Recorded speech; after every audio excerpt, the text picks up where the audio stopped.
Some people go through life like nothing can touch them. Bad day at work, they don't flinch.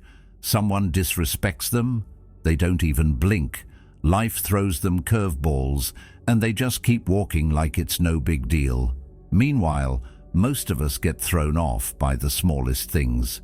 A weird text, someone cutting us off in traffic, or a random comment online, and suddenly we're in a bad mood, overthinking everything. It feels like we have no control over how we feel. But here's the truth. You do have control. You just haven't been taught how to use it.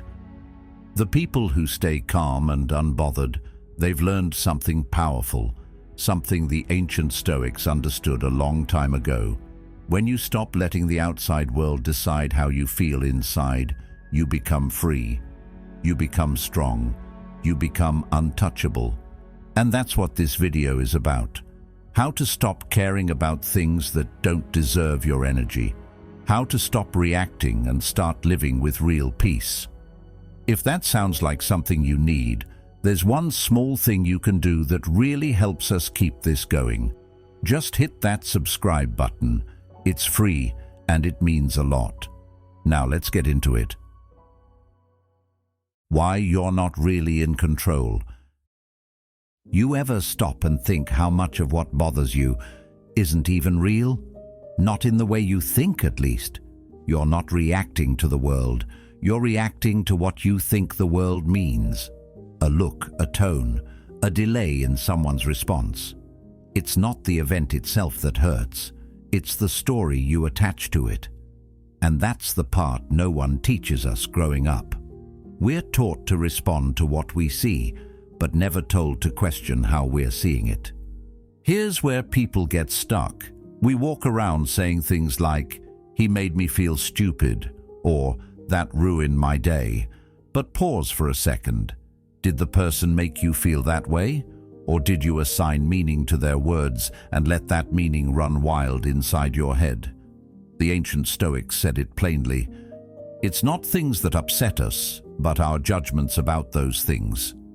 That wasn't just philosophy, it was psychology, centuries before psychology had a name. Let's say you're at the gym. Someone glances at you and frowns. Instantly your brain kicks in. Are they judging me? Is it how I look? Am I doing something wrong? But maybe they're just having a bad day. Maybe they weren't even looking at you. And yet, within seconds, you've launched into a full mental spiral over a guess, a story, a narrative you built out of thin air. Carl Jung once said, "Until you make the unconscious conscious, it will direct your life, and you will call it fate."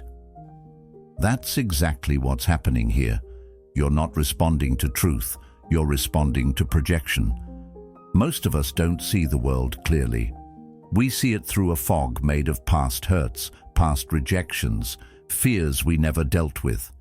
If your heart's been broken, you see love through suspicion. If you've been criticized, you hear judgment in every neutral comment. It's like trying to navigate with a cracked lens. Everything feels personal, even when it isn't. Socrates said, "The unexamined life is not worth living." That wasn't about philosophy class, it was about taking responsibility for your lens. Because until you do, you'll stay trapped in a cycle of reaction, where every little thing feels like a threat. And every time you react without pausing, you reinforce the idea that you're powerless, that you're at the mercy of the world. But you're not. That's the illusion.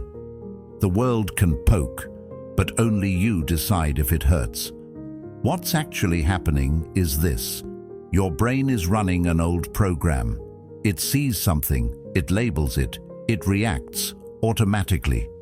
But what if you could rewrite the code? What if, instead of reacting, you paused? That tiny space between stimulus and response, that's where your power lives. Aristotle once said, "Anyone can become angry, that is easy. But to be angry with the right person, to the right degree, at the right time, for the right purpose and in the right way, that is not easy." That quote holds the key to emotional intelligence. It's not about suppressing emotion. It's about choosing how and when to let it move through you, consciously, not compulsively. Here's the move that will change your life. Start questioning everything you feel, not in a cynical way, but with curiosity. When something upsets you, pause and ask, is this really about them? Or is this touching something inside me? That question alone can break the spell. It stops the old pattern and invites a new way of seeing. Instead of living like a puppet, pulled by every trigger, you start living like a person, clear, grounded, centered. Plato believed that reality is but a shadow of the truth. In other words, most of what you think is real is just a version of it, shaped by your mind. So ask yourself, is this moment truth, or just my interpretation of it? And if it's just a story, do I still want to keep telling it? The people who stay calm under pressure, the ones who don't get rattled by petty stuff, they're not cold, they're clear. They've trained themselves to stop giving automatic reactions, and the more they practice that pause, the more space they create inside themselves. That space becomes peace, that peace becomes strength. That strength becomes a quiet kind of power that doesn't need to prove anything to anyone. And here's the beauty of it all. This isn't about being perfect. It's about being aware. Every time you catch yourself spiraling and choose not to follow the thought, you win. Every time you pause instead of explode, you grow. Every time you challenge the story instead of swallowing it whole, you reclaim your mind. So next time something pushes your buttons, don't ask, why is this happening to me? Ask, what inside me is letting this affect me? That's where the real work begins. That's how you go from being a puppet of your emotions to being the quiet master of your mind. Stoicism wasn't about being emotionless. It was about mastering emotion so that nothing and no one controls your peace again. And that is real freedom. How society programs you to care. From the moment you were old enough to understand words, you were being trained, and not in a good way. You were taught that your value depends on what others think of you, that fitting in matters more than being at peace, that your worth is measured in likes, approval, and applause. And the wild part? You didn't even notice it happening. None of us did. It was the water we were swimming in, school, parents, media, culture, all pointing you in one direction. Care what people think and care a lot. It's no accident. This wasn't just personal conditioning, it's systemic. The world around you is built to keep you reactive. Think about it. Social media algorithms don't reward clarity or calm. They reward outrage, conflict, comparison. You scroll, and suddenly you feel like your life isn't enough, like you're behind, like you're missing out. Why? Because that emotion keeps you hooked. Every like, every comment, every post, it's designed to keep your attention tied to external validation. Marcus Aurelius, a Stoic emperor and philosopher, once wrote, "The opinion of 10,000 men is of no value if none of them know anything about the subject." But we chase those opinions anyway, as if they define us. And it doesn't stop there. Marketing is another psychological game. Entire industries exist to sell you a problem first, then offer you the solution. You're too old, too young, too quiet, too loud, too broke, too behind. The message is always the same. You're not enough unless you buy this. And the more insecure you are, the more likely you'll buy. That's why your emotional reactivity isn't just a flaw, it's a profit model. The more easily you're triggered, the more predictable and profitable you become. Carl Jung nailed it when he said, "People will do anything, no matter how absurd, to avoid facing their own souls." And what better distraction from your soul than being constantly pulled by other people's drama, opinions, or expectations? If you're always reacting, you never get still enough to hear your own thoughts. You never ask yourself, What do I actually want? What actually matters to me? Now let's talk about relationships, because some of the people closest to you, maybe even unknowingly, feed off your emotional reactions. Toxic dynamics thrive when you explode, panic, or doubt yourself. They depend on it. If they know how to push your buttons, they know how to control you. And that's the uncomfortable truth. The more emotionally reactive you are, the easier you are to manipulate. The moment someone learns what sets you off, they've got you on a leash. Plato once warned us, "The measure of a man is what he does with power." But the question you need to ask is, who actually has power over you? Now picture this. Picture a giant control panel strapped to your chest. Every button is labeled: insecurity, anger, fear, jealousy, guilt. And everyone around you knows exactly which one to press. Someone hits the insecurity button and boom, you're spiraling. Someone taps anger and suddenly you're shouting. That's how most people live, exposed, vulnerable, easy to provoke. But here's the shift. Imagine unplugging that control panel completely. Imagine someone says something nasty and you just don't react. You don't need to prove anything. You don't need to fire back. You don't even feel it in the same way. That's not indifference. That's power. Socrates said, "He who is not a good servant will not be a good master." If you can't manage your own emotions, how can you ever hope to lead your life with clarity? When you unplug from the need to react, you gain a kind of freedom most people never taste. You're not rushing to explain yourself. You're not overthinking texts. You're not taking things personally that were never about you to begin with.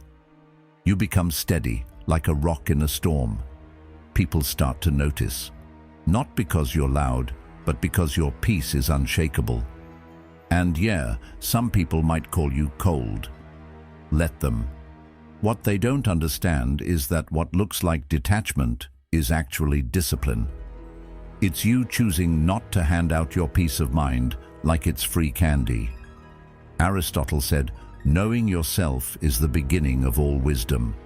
And when you know who you are, when you're anchored in that, nobody else's noise can move you. So no, you're not heartless for not reacting. You're not rude for protecting your energy. You're just done letting people play with your inner world like it's theirs to mess with. You've unplugged the panel, you've taken back the controls. And in a world addicted to chaos, that kind of calm is a superpower. And here's the secret. The world doesn't actually want you to be calm. It wants you reactive, impulsive, and easily offended, because that's what keeps the wheels spinning.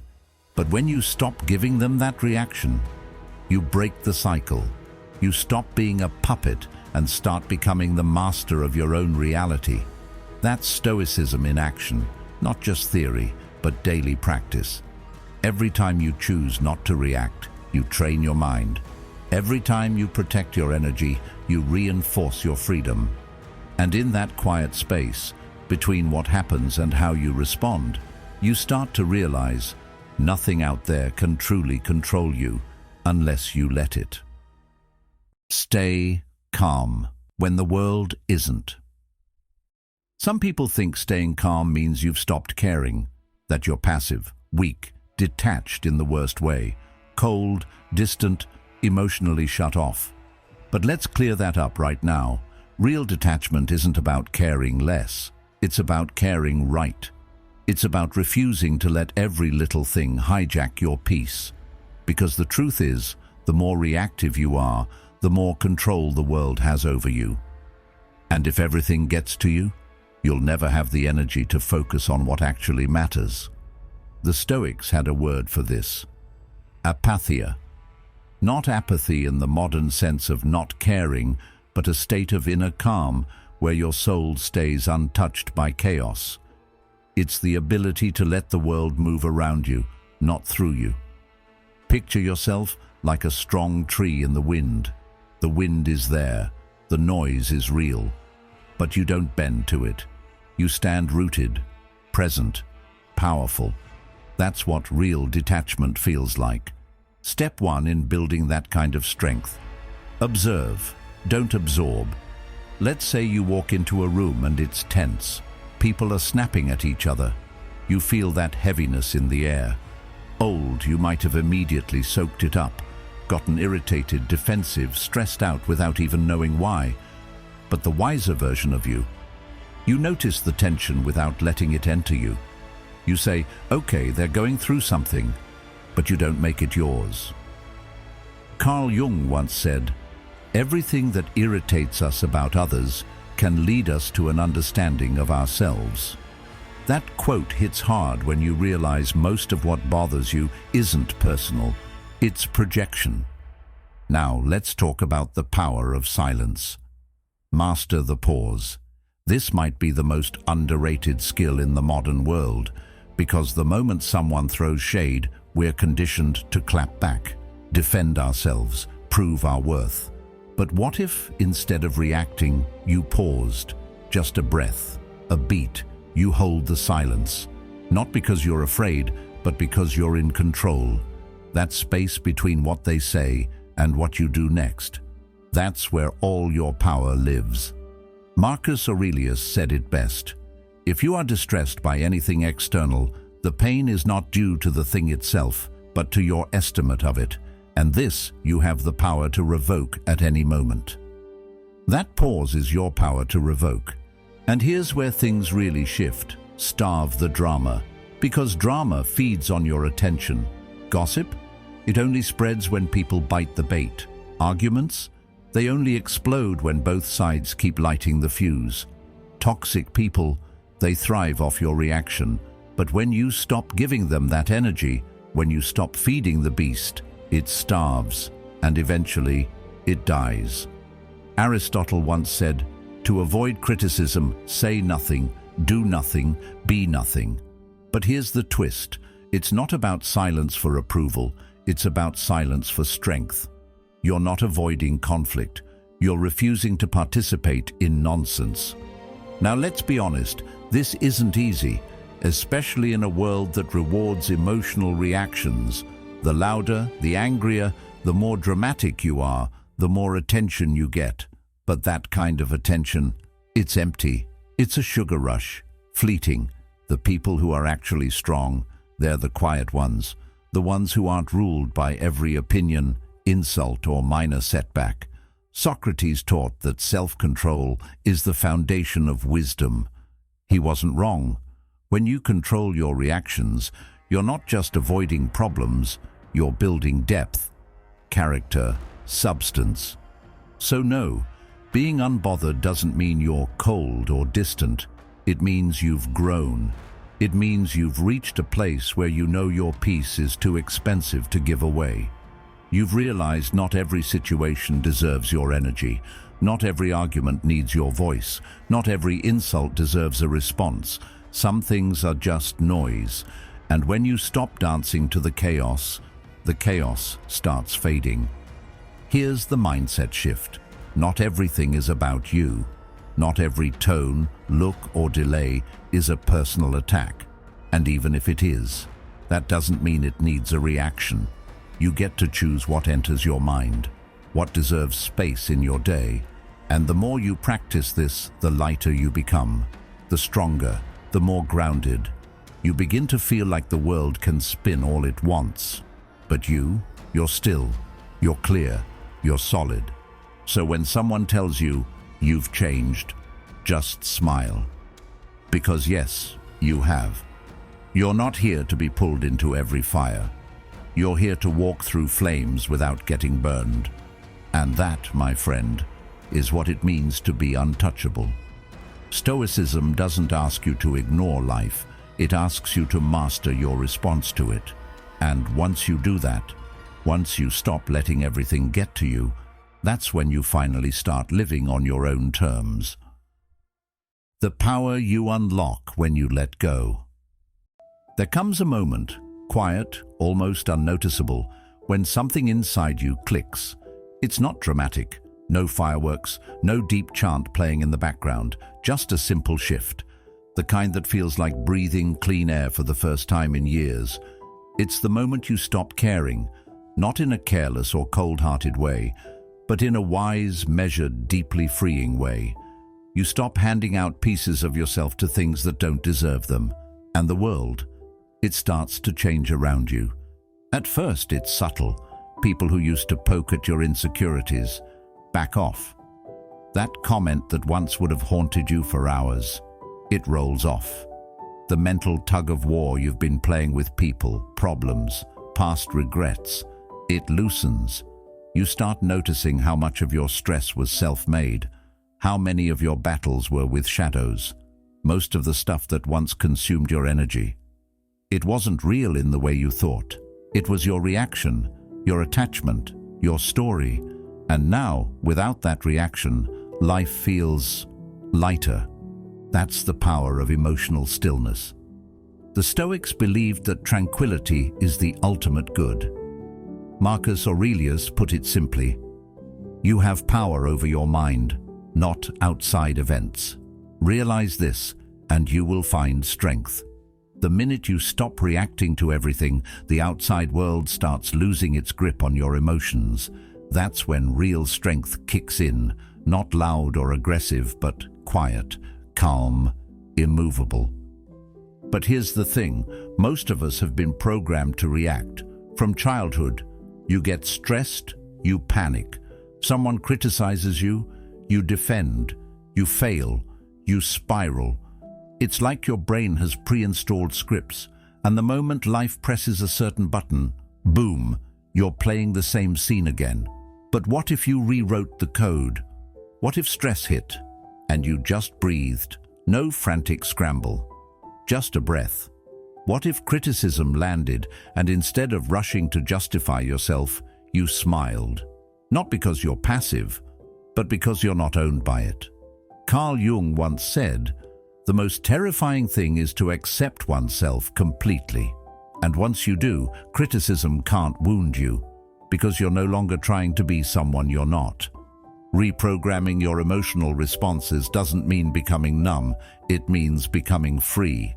Each time you interrupt your automatic response and do the opposite, each time you choose calm over chaos, grace over defensiveness, you're building a new mental pathway. Slowly your brain learns, we don't do panic anymore, we don't do drama, we do presence, power, peace. But here's a question that can change everything. What story are you telling yourself right now? Every emotion is tied to a narrative. If you feel like a victim, you'll carry pain. If you see yourself as the villain, you'll carry shame. But if you decide you're the hero of your own story, then every setback becomes a plot twist. Every insult becomes fuel, and every hard moment becomes part of your rise. Plato once said, "The first and greatest victory is to conquer yourself." And conquering yourself starts with owning your story. When something triggers you, stop and ask, what frame am I using here? Because you can't always control the facts, but you can always choose the frame. That choice, over time, changes your entire emotional landscape. Now let's talk about one of the sharpest tools in your emotional arsenal, disarming people without lifting a finger.